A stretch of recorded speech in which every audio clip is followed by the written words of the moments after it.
Hello friends, today we will read the short story Lagoon by Joseph Conrad. So the full name of Joseph Conrad is Theodore Joseph Conrad Karczynski. তার লেখা লাগুন গল্পটি compose করা হয়েছিল 1896 সালে এবং সেটি publish হয়েছিল কর্নহিল ম্যাগাজিনে 1897 সালে। এই গল্পে যে লাগুনের বর্ণনা দেওয়া রয়েছে, lagoon means stretch of salt water. আমরা জানি এখানে মালায়ান আইল্যান্ড, যেটা অ্যাকচুয়ালি ইন্দোনেশিয়ার একটা ফরেস্টেড আইল্যান্ড, সেই আইল্যান্ডটিকে বর্ণনা করা হয়েছে। এবং হোয়াইটম্যান এখানে একজন ব্যক্তি, যিনি আরশাদের সঙ্গে তার সাক্ষাৎকার এবং তার মাধ্যমেই আমরা আরশাদের জীবনের গল্পগুলো জানতে পারি। সো এই গল্পের প্রথম দিকে যে ডেসক্রিপশনগুলো রয়েছে সেগুলো নিয়ে একটুখানি আলোচনা করব, খুব শর্টকাট। তো প্রথমে আমরা দেখতে পাই যে প্রথমে the white man on the stern of the boat তিনি কী করছিলেন, তিনি রেস্টেড হিজ চিন এবং তিনি বলছিলেন যে we will pass the night in Arsat's clearing, it is late. Malay কোনো উত্তর দেয়নি মালায়রা, the only grunted and went on looking fixedly at the river. At the foot of the big towering trees trunkless nipa palms rose from the big towering trees. তার আগে রয়েছে যে at the end of the straight avenue of forest cut by the intense glitter of the river, the sun appeared unclouded and dazzling. তাহলে সূর্য কীরকম দেখা যাচ্ছিল at the end of the straight avenue of forest, এটা unclouded and dazzling দেখা যাচ্ছিল, poised low over the band of metal। তাহলে যে জলটার মধ্যে পয়েজ করে রয়েছে সেখানে কিন্তু এটিকে ব্যান্ড অফ মেটালের মতো লাগছে, বিকজ অফ দ্য রিফ্লেকশন। আর বলা আছে ফরেস্টে কীরকম লাগছিল সেখানে, the forest sombre and dull, the forest silent, motionless and silent, এরকম লাগছিল on each side of the stream. আর এখানে at the foot of the big towering trees trunkless nipa palms rose from the muddy valley. এবং এর পাতাগুলো কী ছিল, with bunches of leaves enormous and heavy. এবং এটা কীরকমভাবে ঝুলেছিল, it Hang আনস্টারিং over the brown swirl of eddies. তো এডিস মানে ঘূর্ণিগুলোর উপরে এটা কিন্তু আনস্টারিং অবস্থায় ঝুলেছিল। এবং তাহলে নিপা পাম্পস, ট্রাঙ্কলেস নিপা পাম্পসগুলো কোথায় ছিল, at the foot of the big towering trees. ওই ট্রাঙ্কলেস নিপা পাম্পগুলো ছিল। এবার তারপরে বলেছেন দেখো যে এখানে সমস্ত কিছু এতটাই সাইলেন্ট, তো every tree, every leaf, every bough, every tendril of creepers, every petal of minor blossom seem to have bewitched with an immobility perfect and final. একটা পারফেক্ট ফাইনাল ইমোবিলিটির মধ্য দিয়ে যেন সবাই মোহিত হয়ে আছে, কেউ নড়ছে না, এরকম একটা অবস্থা। তো সেখানে শুধুমাত্র একটাই শব্দ শোনা যাচ্ছে, সেটা হচ্ছে এই যে 8জন প্যাডলারের প্যাডল, যেগুলো হচ্ছে ডিপ অথবা রোজ। যখন এগুলো উঠছিল তখন চারদিকে জলগুলো ছড়িয়ে পড়ছে এবং সেই কারণে ফ্ল্যাশড রেগুলারলি।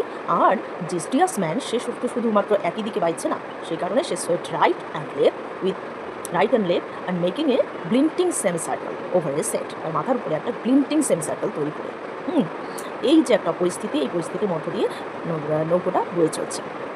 তারপরে পরের যে অংশটা, সেই অংশটার মধ্যে আমরা দেখতে পাই যে দ্য হোয়াইটম্যান যখন টার্নিং হিজ ব্যাক, তিনি তার ব্যাগটিকে দেখলেন, পিছন দিকে তাকালেন এবং সেটা ব্রড এক্সপ্যান্স অফ দ্য সিরিজকে তিনি দেখতে পেলেন।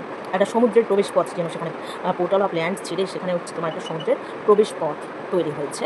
এবং যাই হোক, সেখানে তিনি দেখলেন যে last 3 miles of the wandering hesitating river, last 3 miles of its course, কীভাবে নদীটা বয়ে চলেছে সেটার বর্ণনা দিয়েছেন। Last 3 miles of its course the wandering hesitating river SIM to have flow straight into the sea, সমুদ্রের দিকে বয়ে গেছে, flow straight into the east that harbors both light and darkness।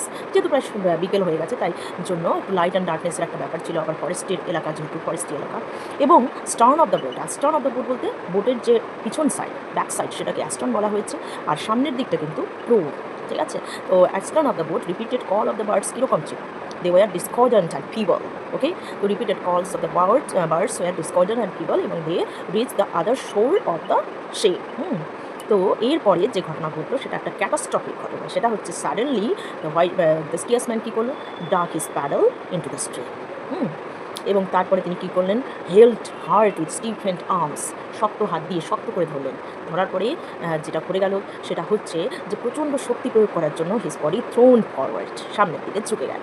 এবং তার ফলে কী হলো যে ওই যে তোমার লং স্ট্রেট যে সিরিজ, সেই সিরিজটা কিন্তু এবার পিভোটেড অন এর সেন্টার। সেন্টারের থেকে মানে পিভোট করে যেন টার্নিং নিয়ে নিল। এবং তার ফলে the forest swung in a semi circle. একটা দিকে থেকে আরেকটা দিকে আমরা যখন কোনো একটা যানবাহনকে ঘোরাই তখন কী হয়, একটা অর্ধবৃত্তাকারে ঘুরে যায়, এবং এই ক্ষেত্রে ফরেস্টটাও তাই হলো সোয়াং ইন এ সেমি সার্কেল। ঠিক আছে, এবং তার ফলে কী হলো, দ্য ব্রড যে এক্সপ্যান্স, এবার হচ্ছে যে ব্রড সাইড অফ দ্য ক্যানোর যে ব্রড সাইডটা সেটা কি হলো, ব্রড সাইডটা হচ্ছে তোমার সেখানে slender beam of the sunset, সূর্যের যে স্লেন্ডার বিমস সেটা পড়লো এবং তার ফলে যেটা হলো সেটা হচ্ছে বোর্ডম্যানদের যে তোমার স্লেন্ডার এবং ডিস্টর্টেড শ্যাডোজ সেগুলো কিন্তু জলের স্ট্রিক্ট গ্লিটারের উপরে পড়তে লাগলো। তাহলে স্ট্রিট গ্লিটারের উপরে কী বলো, slender and distorted shadows of the paddlers. এবং যেহেতু নৌকাটির গতিপথ পরিবর্তন হয়েছে এবং ইট নাও গ্লাইডেড থ্রু। কীভাবে গ্লাইড করছিল, brushing the overhanging twigs, overhanging যে টুইকগুলো সেগুলোকে যেন ব্রাশ করতে করতে এগিয়ে যাচ্ছে কি সেই বোটটি, দ্যাট ইজ সেই ক্যানোটি এগিয়ে যাচ্ছে। এবং হোয়াইটম্যান অলসো কী করছিলেন, সামনের দিকে তাকানোর চেষ্টা করছেন। এবং সেই সময় যেটা হলো সেটা হচ্ছে নাও ইটস প্রো, মানে ড্রাগন হেড ছিল প্রোটা, সেই ড্রাগন হেড প্রো ওয়াজ পয়েন্টিং টু এ গ্যাপ, একটা গ্যাপের দিকে দেখিয়ে দিচ্ছে মনে হচ্ছে। তো সেই গ্যাপটির দিকেই ওরা এখন যাবে। সেই গ্যাপটির দিকে যাওয়ার সময় ওই যে তোমার ক্যানোটি রয়েছে সেটা যখন বয়ে চলছে, it glided through like an amphibious, ঠিক আছে, স্লিম অ্যাম্ফিবিয়াস ক্রিয়েচার। এবং এইভাবে সে চলে গেল নদীটাকে ছেড়ে। নদীর মধ্যে যে তোমার ওয়াটারটা ছিল সেই ওয়াটারটাকে কেন ছেড়ে গেল, for its layer in the ফরেস্টের মধ্যে তার লেয়ার তৈরি করার জন্য ছেড়ে চলে গেল সেই ক্রিকের মধ্যে। পরের জার্নিটা ক্রিকের মধ্যে রয়েছে, সেটা অন্য ভিডিওতে আলোচনা করব।